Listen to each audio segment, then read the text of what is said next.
你有冇諗過點解有啲人會喺挫折中反彈，而有啲人就會從此人生脫軌呢？係啲乜嘢決定一個人喺轉變嘅面前睇到危或者機呢？答案就在於了解兩個相互關聯嘅心理學概念：解釋風格同埋思維模式。喺呢條片入邊，你將會學到解釋風格係點樣塑造你對事件嘅反應，成長型嘅思維同固定型思維嘅根本差異，解釋風格同埋思維模式之間嘅關聯，同埋一啲應對挑戰嘅心理策略。你有冇試過停落嚟諗一諗，你係點樣解釋一啲發生喺你身上嘅事呢？尤其當嗰啲事出錯嘅時候，你可以回顧一下你記錄喺5區循環圖想法嗰一欄，呢一啲諗法呢，都顯示咗你係點樣同自己解釋唔同嘅情況。我哋首先會睇一睇 Martin Seligman 博士關於解釋風格嘅研究。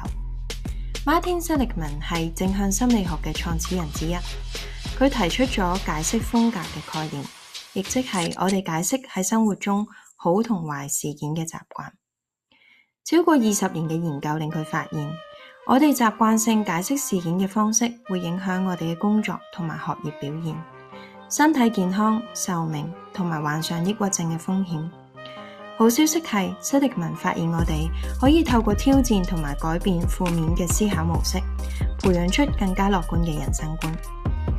想了解你自己嘅解釋風格呢，可以完成喺影片之後下一個項目嘅問卷。大部分人需要大概15至20分鐘完成，但亦都可以按住自己需要決定用幾耐。請記住呢，答案係冇對同錯之分嘅。對於問題描述嘅每一個情況，想象一下佢發生喺你嘅身上。即使你冇經歷過某一啲情況啦，或者唔係特別中意某一啲答案，請選擇一個最接近你可能會做出反應嘅選擇。請你唔好揀一個你認為應該揀嘅選擇，又或者會打動到其他人嘅回應。揀一個真實反映到你會點樣回應嘅答案。每一個問題只係揀一個答案，唔需要理會問題尾端嘅嗰啲字母同埋數字代碼。我哋之後會解釋呢啲代碼代表緊啲咩。呢個測試反映咗你目前嘅思考模式，顯示咗你傾向於有幾咁樂觀。Seligman 喺佢嘅書入邊 Learned Optimism: How to Change Your Mind and Your Life 入邊介紹咗呢個工具，幫助人去了解佢哋嘅樂觀程度。而家將你已經完成咗嘅問卷放埋一邊先。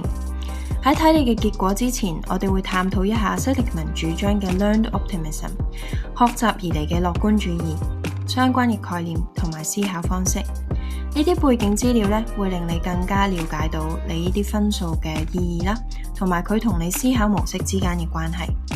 最後你會為自己嘅問卷打分，亦都會發現你嘅選擇點樣揭示咗你嘅思考風格。我哋每個人都有自己獨特嘅方式去解釋生活中發生嘅事，呢個就係你嘅解釋風格，去揭示咗你嘅思考習慣同埋你點樣看待你身處嘅世界。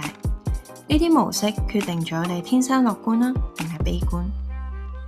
解釋風格有3個重要嘅層面：永久性，你覺得事件係暫時定係永久存在嘅呢？普遍性，你覺得一個問題嘅發生會影響某一個領域，定係會影響所有嘢呢？第3個層面係個人化，你覺得一件事出錯嘅時候，你會怪你自己定係會考慮外在因素呢？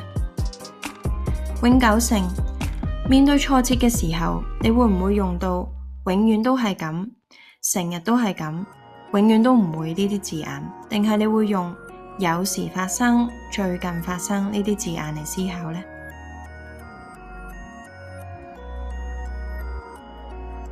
而家返到你嘅問卷，睇一睇問題5、13、20、21、29、33、42同46。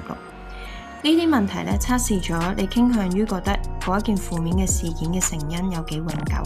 0做結尾嘅答案係代表樂觀，1就係相反。我哋將呢啲問題嘅所有分數加起嚟我哋暫時標示為 PMB Permanence for Bad Event。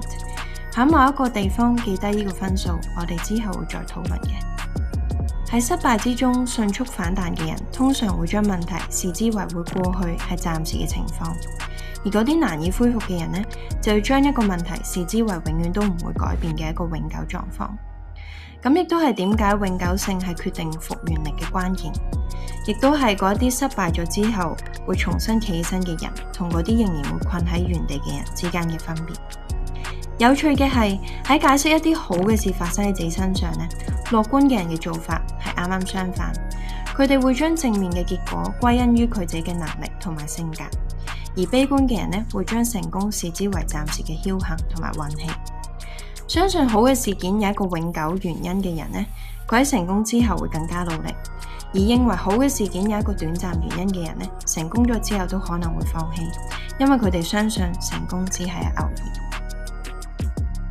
如果你想知道你對於永久性嚟解釋一啲好嘅事件嘅樂觀程度呢，可以將問題2、10、14、15、24、26、38同40嘅分數加起上嚟。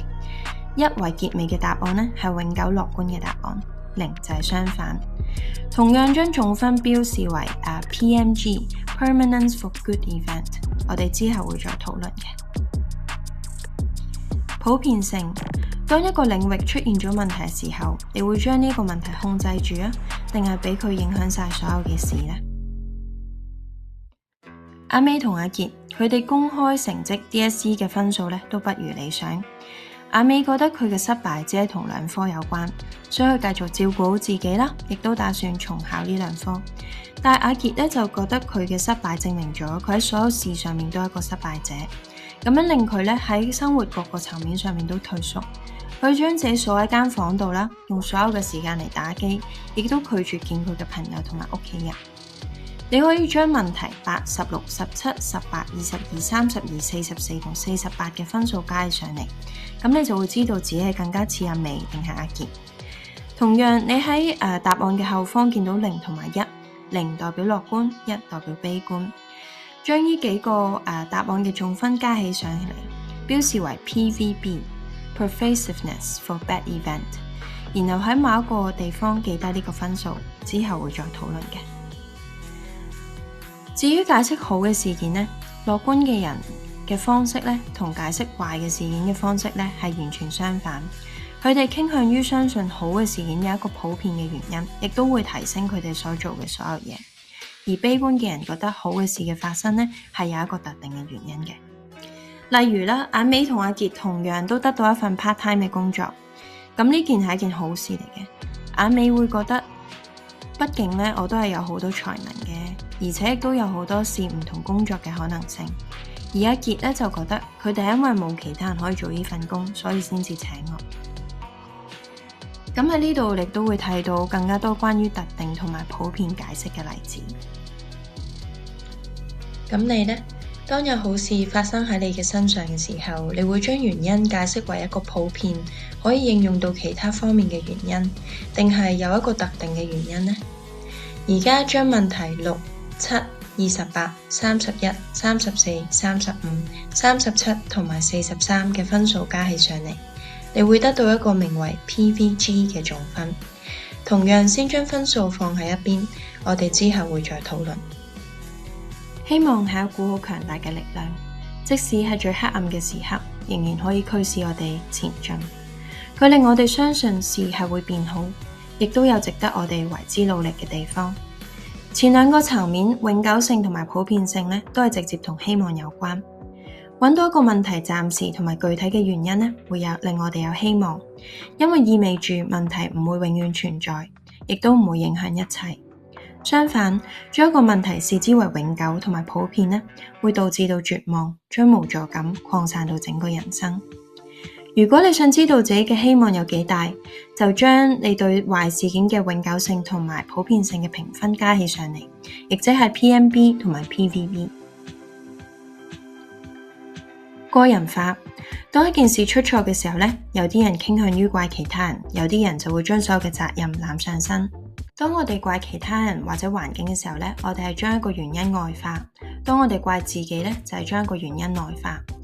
將一個失敗內化，怪自己嘅人嘅自尊心呢，往往比嗰啲會考慮外在因素嘅人低。如果要揾出你嘅自尊心有幾高，可以將問題3、9、19、25、30、39、41同47打分。喺答案嘅後方呢，1就代表咗悲觀，0分就代表樂觀。同樣將總分呢標示為 PSB，Personalization for Bad Event。之後呢，我哋會再討論嘅。相反，對於成功呢，樂觀嘅人會將嗰個好嘅結果歸功於佢個人，而唔係運氣或者其他人嘅幫手。咁呢一個項目嘅分數呢，嚟自於問題1、4、11、12、23、27、36同45。咁將個總分呢標示為 PSG，Personalization for Good Event。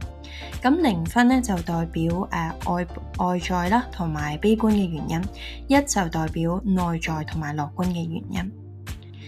咁要知道你自己整體嘅思考風格係傾向於樂觀定係悲觀呢？可以將自己對於好嘅事情嘅3個方面嘅分數相加啦，咁你會得到一個 G 嘅總分。另外咧，同樣將壞嘅事情嘅3個方面嘅分數相加，你會得到一個 B 嘅總分。咁最後咧，將 G 減翻 B 咧，就會得到一個整體嘅分數啦。咁總括一下，解釋風格入邊咧，個人化呢個層面咧，主要影響緊你對自己嘅感覺，而永久性同埋普遍性咧，就影響緊你嘅行動同埋你點樣回應生活中嘅挑戰。透過檢視其他人嘅解釋風格，都係一個了解自己同埋其他人嘅好方法。